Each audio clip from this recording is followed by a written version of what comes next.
ఇండోనేషియాలో గల పొగలు కక్కుతున్న ఒక అగ్నిపర్వతం అంచుల వద్ద మెక్సికో దేశానికి చేరిన యువతి ప్రకృతిని ఆస్వాదిస్తూ నిల్చుంది.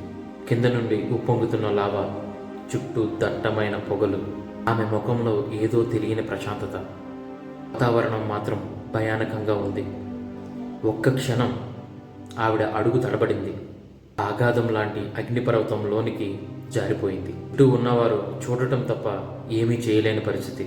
ఆమె రూపం ఆ పొగలలో అలా మాయమైంది. ఇది మెక్సికో దేశానికి చెందిన 26 ఏళ్ల సోయా కథ. ఆమె ఒక వరల్డ్ ట్రావెలర్. చూస్తుండగానే ఉదయం అయింది. ఈ 26 ఏళ్ల సోయా తెల్లవారు ఆ అగ్నిపర్వతం దగ్గరికి చేరుకుంది. తెల్లవారి ఆ సూర్యుని వెలుగుల్లో అగ్నిపర్వతం దగదగా మెరిసిపోతోంది. సోయా తన మొబైల్లో చిత్రీకరిస్తూ లైవ్ చేస్తోంది. తను గమనించలేకపోయింది. తను నిల్చున్న ప్రదేశం చాలా ప్రమాదకరమైనది. తన అడుగు తడబడింది. చూస్తుండగానే సోయా ఆ అగ్నిపర్వతంలోనికి జారిపోయింది. తన చుట్టూ ఉన్న స్నేహితులు కానీ, రెస్క్యూ సిబ్బంది కానీ త్వరగా అక్కడికి చేరుకున్నా ఏమీ చేయలేని పరిస్థితి. చుట్టూ దట్టమైన పొగలతో కూడుకున్నటువంటి ఒక బూడిద. ఆ బూడిదలోకి తను చూస్తుండగానే 100 అడుగుల కిందకి జారిపోయింది.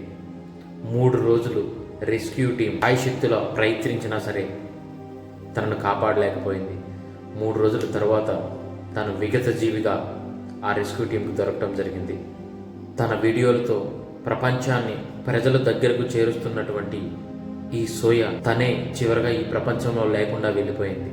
ఇది ఈ నెల 16వ తారీఖున ఇండోనేషియాలో ఈ ప్రమాదం చోటు చేసుకుంది. సోయా ఆత్మకు శాంతి చేకూరాలని కోరుకుందాం.